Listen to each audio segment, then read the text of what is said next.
Hello and welcome back to another episode of the CrossFit Harrow podcast. I think today is opposite is episode 12. I'm losing track with it all, and actually it took me a couple of days to come up with the content and what I wanted to speak about this week. I usually quite quick off the mark and knowing what I want to talk about. But actually,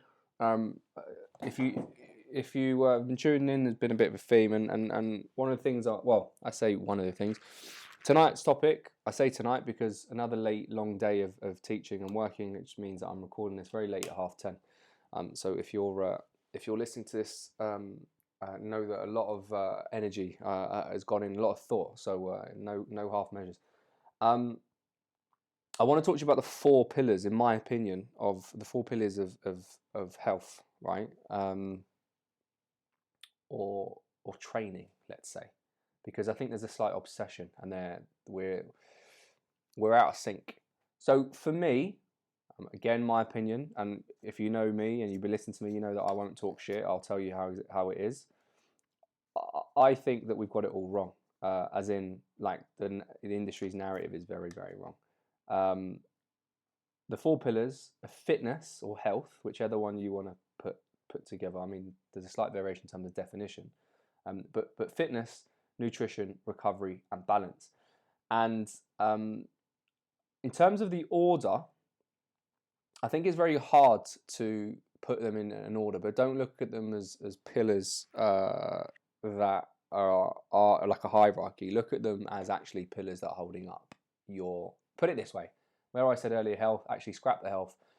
Put it as that these four pillars are holding up your health, and that health is the pinnacle of your triangle. That these four pillars are holding that health up, and within all four, fitness, nutrition, recovery, and balance, you need three things.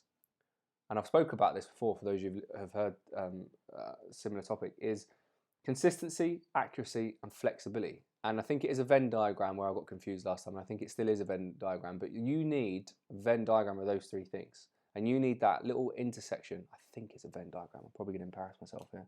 I'm going to have to Google this, actually. But you need all those three things, that little bit in the middle of, it is a Venn diagram. All those intersections of consistency, accuracy, and flexibility, you need a little bit of all of it. Because if you're too consistent, actually that's the wrong example to use, because you want the consistency. But if you're too accurate in what you're trying to achieve, whatever fitness, life, whatever, you're going to be a little bit inflexible, right? And that's probably not going to allow you to have the consistency that you want. If you're very flexible in your approach, you're not going to be as accurate. And again, consistency is going to play or lack of is going to play a part. But if you can remain consistent, have a snippet of consistency, have a semi-level of accuracy and a semi-level of flexibility, you're actually on your way to having four very strong pillars of fitness, nutrition, recovery, and balance. Now, there are going to be variables in those week to week. So fitness, I think a lot of us invest a lot of time, effort, and money into our fitness. And for me, I actually think it only plays a part of like 20% into our health. I actually think the other things are more important, because the term that I've used, recovery, as one of these pillars, is a bit of a loose term, because that does, other things come underneath that, right? So sleep, stress, etc. Now, going back to fitness, how much effort and how much time do we put into training? Some of us put like 5, 6, 7, 8 hours plus a week into training. When if our goal is to be healthy and fit, right? So these four pillars supporting our health, then really we don't really need to give more than 3-4 hours a week of that. And we need a balance of that and our own personal lives and relationships with our partners and relationships with other people and good relationship with food, and that nutrition comes into it. But we also need a good balance of recovery. The fitness part I could talk about forever, but I feel like you all do that. You just tick that box. It's so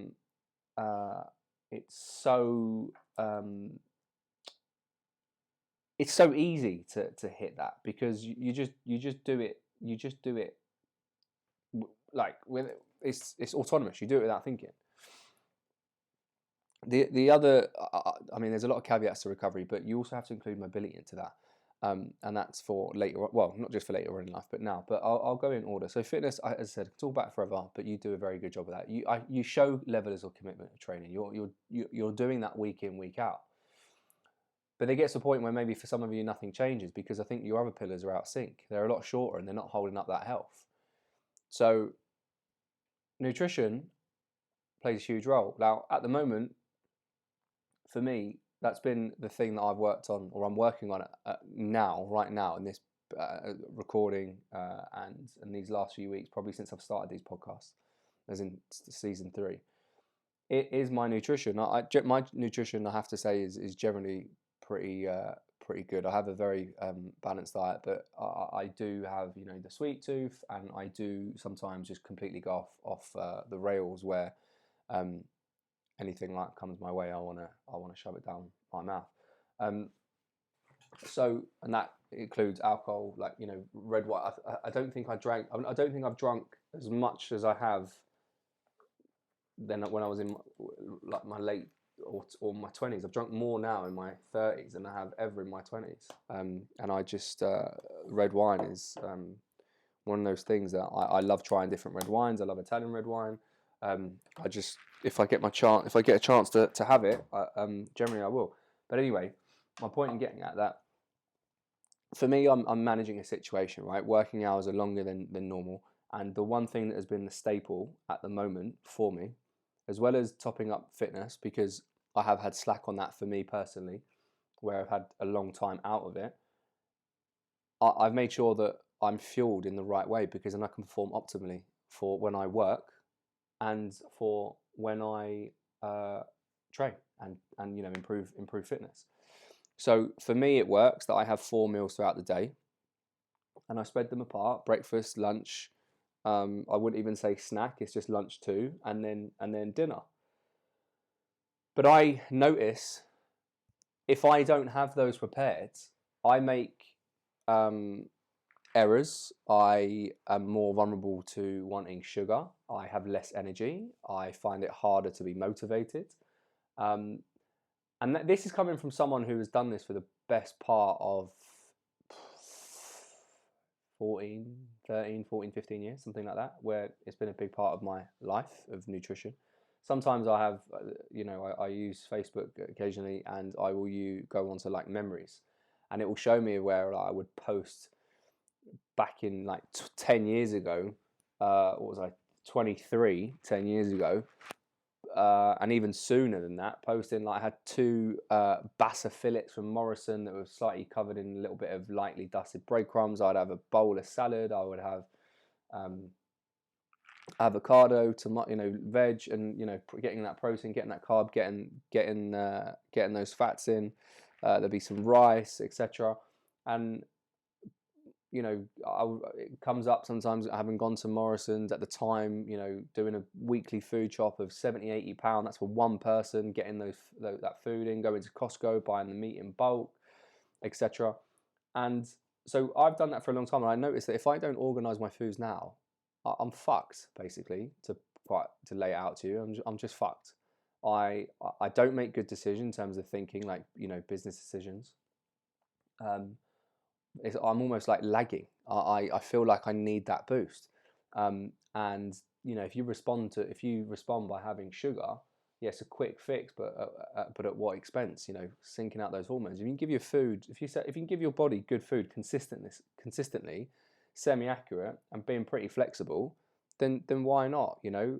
I would say that there's still, let's say, elements of chocolate in my day-to-day eating.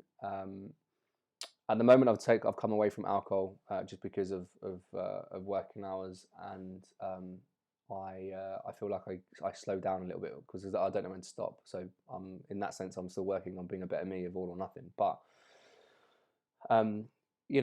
whether you look at rice, pastas, breads, all those things as bad foods, they're not. They're great. There's still elements of granola which has, you know, obviously some limited sugars, or some artificial sugars, which I try to make them limited.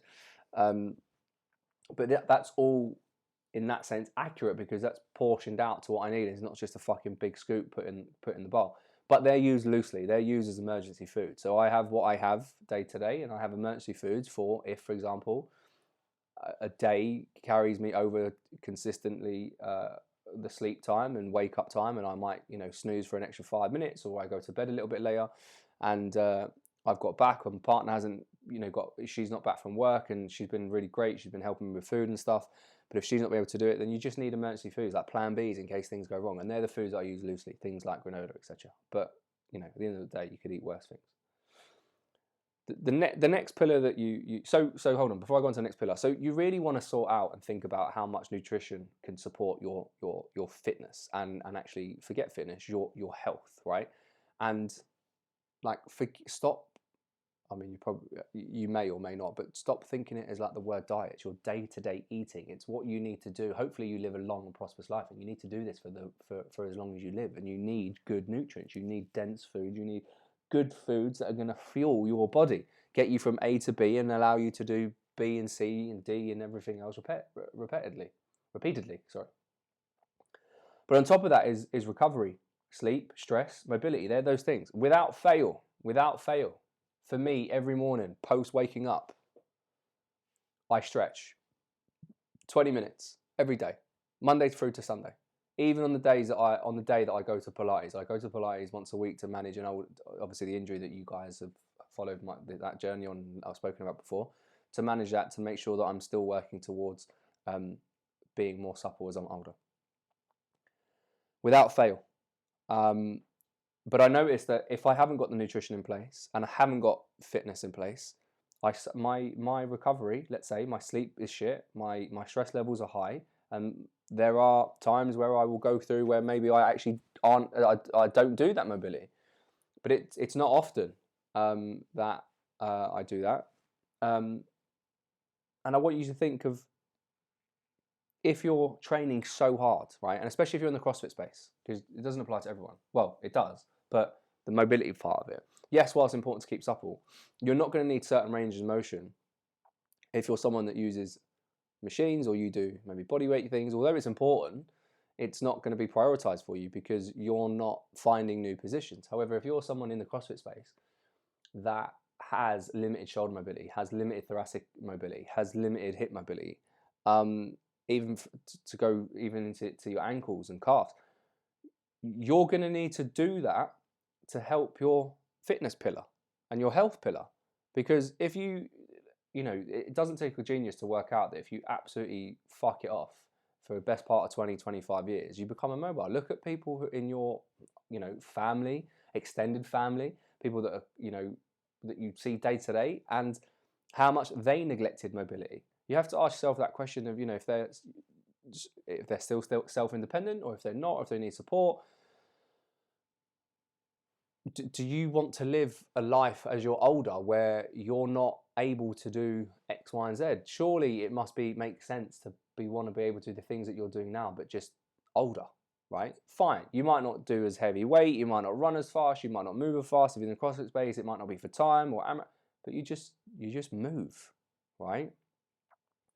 Stress is a hard one to manage, and that obviously comes from work. Everyone has their own ways of managing stress. For some people, it's the gym. For some people, it's smoking. For some people, it's alcohol. For some people, it's whatever, watching TV or listening to music, going out for a car drive. People manage stress in different ways. But that whole recovery pillar, even through sleep, you know, you have to set that routine. I mean, it's getting on a little bit now in terms of for me, but I know that I've got 30 minutes till I hit, you know, I need to absolutely hit the pillow. Otherwise, it is going to affect me tomorrow. And I went through a time where I had inconsistent sleep times and wake up times, and it was the worst I've ever felt. And the one thing that this is all progressive, because fitness has always been a staple in my life. Nutrition has been a staple in my life. Sleep is now being prioritized and becoming more of a staple in my life, where